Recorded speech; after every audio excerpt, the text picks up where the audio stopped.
Ok, hoje nós iremos falar sobre o nascimento de Jesus Cristo, ou seja, o nascimento da pessoa mais importante, do centro de todo o Evangelho, de todo o plano de Deus, de todo o propósito de Deus para a salvação do homem, uma vez que o homem caiu lá no Éden, pecou, fez aquilo que não devia, para que houvesse o resgate, né?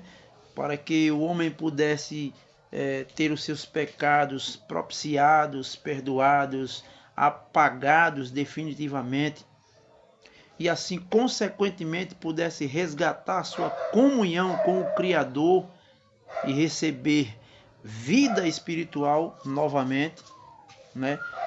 Vida essa que se dá pelo novo nascimento, ou seja, por meio de Cristo o homem nasce de novo, né? Se torna uma nova criatura e assim essa pessoa vive em novidade de vida, vive em novidade de vida.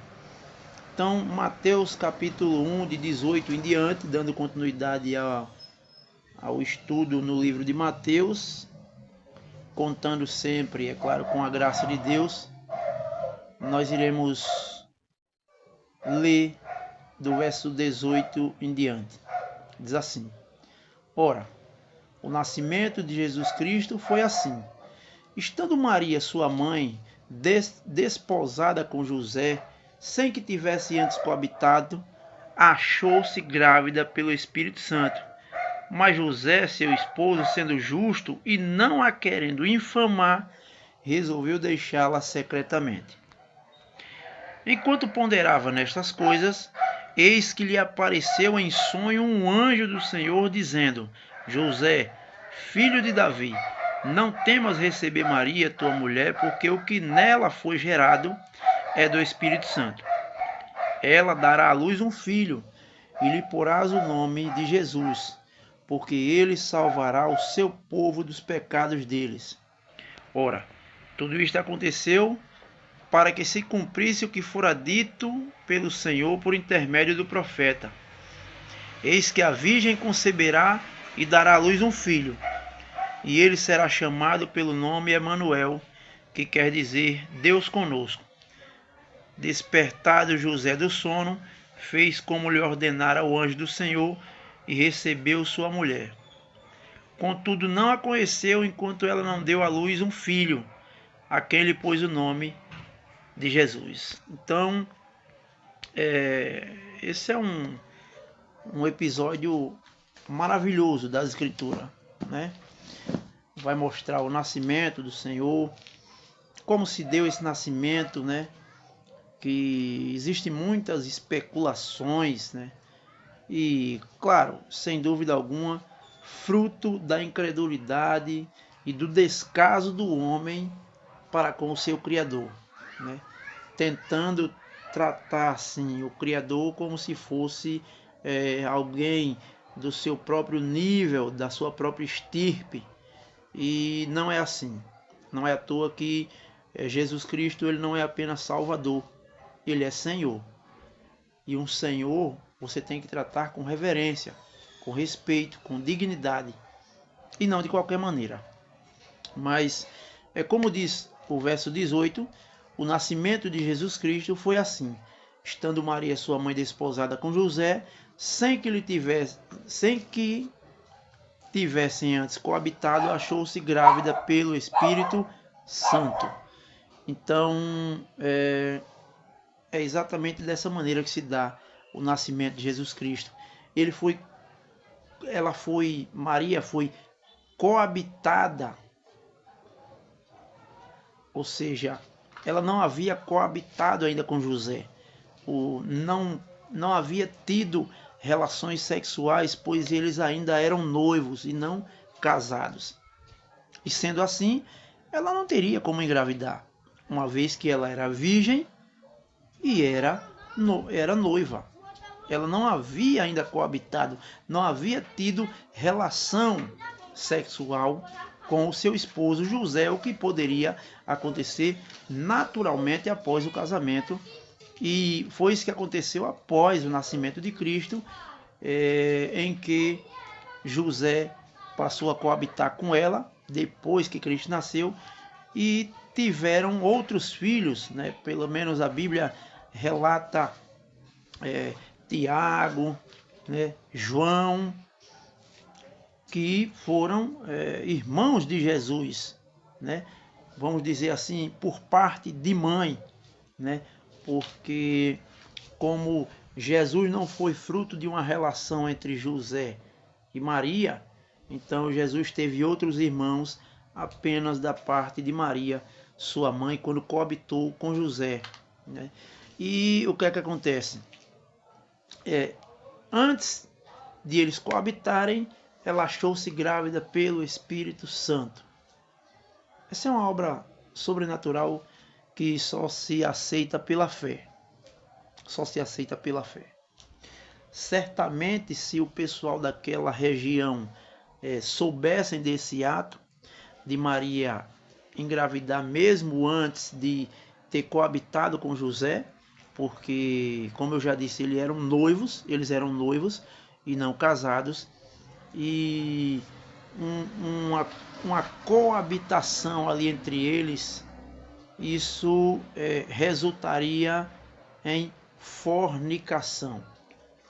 Isso resultaria em fornicação. O que é fornicação? Relação sexual entre solteiros. No caso, Maria e José não eram casados e estariam cometendo fornicação. Contudo, ela achou-se grávida pelo Espírito Santo. Ou seja, foi uma obra sobrenatural, completamente do alto. Porque ninguém nasce de forma natural se não houver a coabitação, se não houver a relação entre homem e mulher, para que se dê início a uma nova vida, né? Por meio, claro, dos meios naturais que Deus criou para que o homem e a mulher pudessem reproduzir. Então ela achou-se grávida pelo Espírito Santo. E o que é que acontece no verso 19? O verso 19 diz: Mas José, seu esposo, sendo justo e não a querendo infamar, resolveu deixá-la secretamente. Veja a posição de um cristão, de um homem justo. Ele chegou em casa e de repente ela, obviamente, contou a ele que estava grávida. Ele automaticamente deduziu o seguinte: Maria me traiu. Mas ele, sendo justo e não a querendo infamar, veja que senso de espiritualidade tremenda uma relação como essa. Ele poderia muito bem ali difamá-la, né? Poderia muito bem infamar, ou seja, colocar má fama nela, pelo fato dela estar grávida e ele não ter coabitado com ela, ele ter certeza que aquela gravidez não era dele, não tinha sido de uma relação com ele, mas ele simplesmente deixou-a secretamente. Ele preferiu tomar atitude, melhor dizendo, já que isso aconteceu, viva a sua vida e eu viverei a minha vida. Como sendo um homem justo, certamente ele confiava no Senhor e sabia que o Senhor daria a ele uma outra esposa, quem sabe, ou certamente o consolaria de uma situação como essa, em que a esposa dele, em que a noiva dele, melhor dizendo, a qual ele já tinha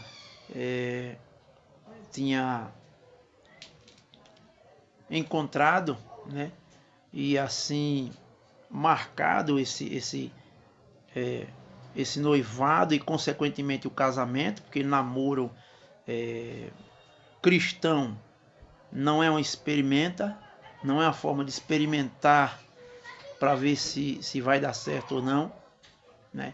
O namoro cristão, ele é um namoro cristão é para casamento, então é importante você conhecer bem a pessoa para que depois, né, você não possa querer tomar uma atitude que você não poderá tomar.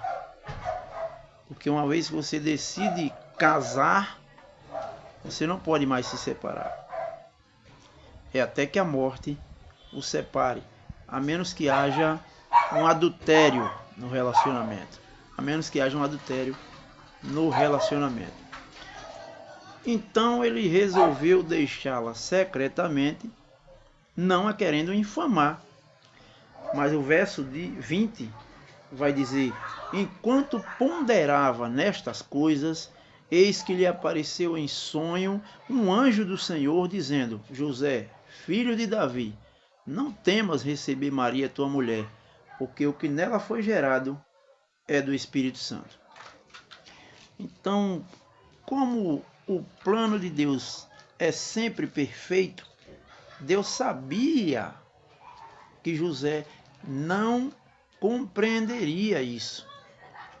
Nunca havia acontecido nada igual desde aquele período. Nunca se viu falar que uma mulher ficou grávida de nenhuma outra maneira a não ser coabitando com seu esposo, a não ser tendo relações sexuais com seu cônjuge. Então não seria fácil para José. Aliás, seria impossível José aceitar uma condição como essa. Mas o que é que acontece? Enquanto ele ponderava nessa questão de deixar Maria secretamente, né, eis que lhe apareceu em sonho um anjo do Senhor. Então Deus enviou um anjo, né, em sonho até José para entregar-lhe uma mensagem. E o anjo disse: José, filho de Davi, não temas receber Maria, tua mulher, porque o que nela foi gerado é do Espírito Santo. Então, confirmando assim a ideia com que o anjo teria dito a Maria. Primeiro o anjo falou com Maria e depois falou com José. Sendo assim, José, pela fé, aceitou. Porque isso é um ato de fé, né? Isso é um ato de fé. Verso 21. O anjo continuou dizendo: ela dará à luz um filho, e lhe porás o nome de Jesus, porque ele salvará o seu povo dos pecados deles. Que mensagem tremenda! A mensagem que foi anunciada a José aqui foi exatamente o cumprimento da promessa que tinha sido feito a Adão no início de toda a criação. Da semente da mulher virá aquele que calcará a cabeça da serpente. O anjo aqui anuncia exatamente isso. Ela dará à luz um filho e lhe porás o nome Jesus, de Jesus, porque ele salvará o seu povo dos pecados deles. Então, José ainda teve esse privilégio de receber ali de antemão a mensagem de que aquele ser que estava no ventre de Maria não seria uma pessoa comum, mas seria o Salvador prometido, o qual o povo de Deus sempre esperou. Não sabia quando vinha, porque assim como a volta de Cristo não é anunciada com datas, não há nada claro dizendo assim, ele voltará tal dia, tal hora. Não há essa precisão. Assim também o anjo anunciou a José que Jesus seria o Salvador, aquele que salvaria o seu povo dos seus pecados. Verso 22. Ora, tudo isso aconteceu para que se cumprisse o que fora dito pelo Senhor por intermédio do profeta. Então nós sempre vemos a palavra de Deus do Antigo Testamento se cumprindo no Novo como aquilo que havia de vir, como aquela promessa que foi cumprida, que havia de ser cumprida e foi cumprida, outrora em figuras e no presente em espírito e em verdade, ou seja, concretizado, cumprido da maneira como o Senhor planeja e executa. E o que foi que fora dito por intermédio do profeta? Verso 23. Eis que a virgem conceberá e dará à luz um filho, e lhe porás, e ele será chamado pelo nome Emanuel, que quer dizer Deus conosco. Então o texto é claro. Jesus é o Deus que se fez carne e veio habitar entre nós. As pessoas às vezes dizem: eu nunca vi a Deus, como é que eu vou saber que ele existe? Cristo é a expressão exata do ser de Deus. Ele mesmo disse: ninguém viu ao Pai, ninguém viu a Deus. O unigênito que está no seio do Pai foi quem o revelou. Ou seja, olhe para Cristo e você está vendo o próprio Deus. Veja as suas obras, veja a sua vida, veja a sua natureza divina. E você está vendo o próprio Deus encarnado. E ele será chamado pelo nome de Emanuel, que quer dizer Deus conosco. Verso 24. Despertado José do sono, fez como lhe ordenara o anjo do Senhor e recebeu sua mulher. Então ele simplesmente creu naquilo que o anjo lhe falou e recebeu sua mulher com alegria, né? Com sinceridade, com fidelidade, e a partir dali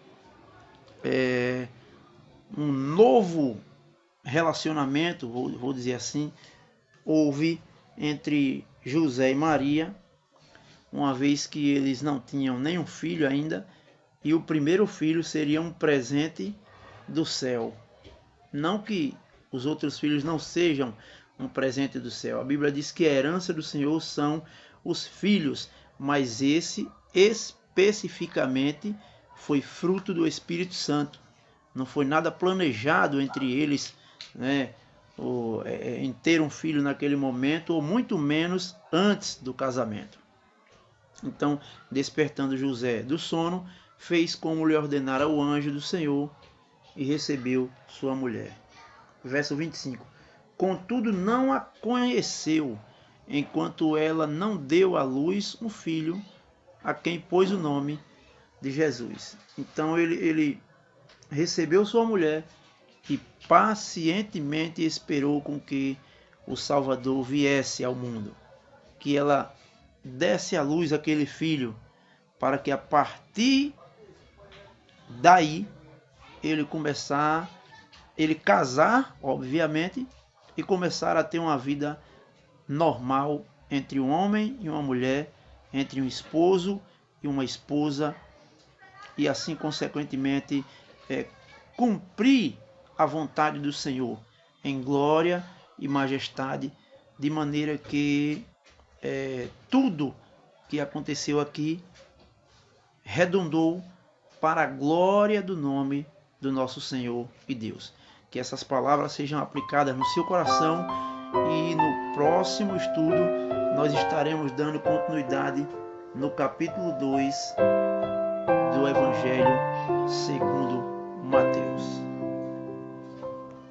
Ao lembrarmos do teu nome, Jesus Cristo, não podemos esquecer do teu amor, que te trouxe a este mundo arruinado, para morrer pelo mais pobre pecador.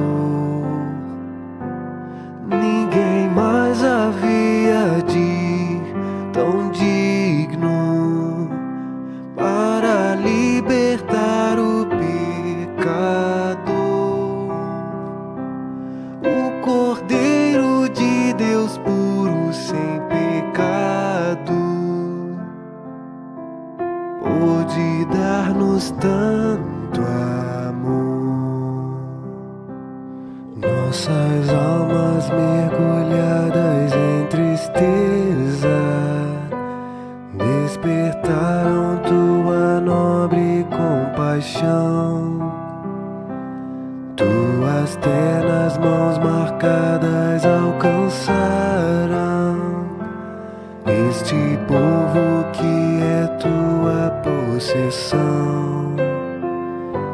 Ninguém mais havia de tão digno para libertar o pecador. O Cordeiro de Deus puro sem pecado